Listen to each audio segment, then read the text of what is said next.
Cotton swabs are everywhere, but they're one of the most common causes of earwax problems. Today, we're sharing simple, effective ways to keep your ears clean without using cotton swabs or other objects that can push wax deeper.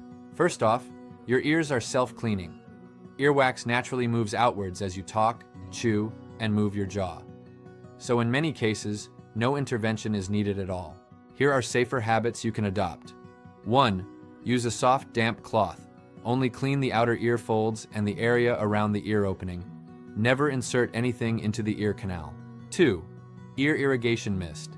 If you feel wax near the entrance of the ear, warm, gentle irrigation or saline sprays can help soften wax so it exits naturally. 3. Limit earbud use. Using deep-fitting earbuds frequently can trap wax. Instead, take breaks or switch to over-ear headphones when possible. 4. Stay hydrated. Good hydration helps maintain healthy skin and wax consistency. And of course, schedule professional checks.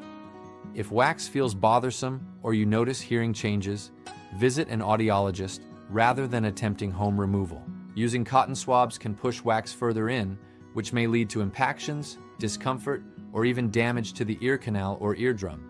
Precisely what we're trying to avoid. By adopting gentle habits and understanding how earwax works, you can keep your ears healthy and comfortable, the safe way.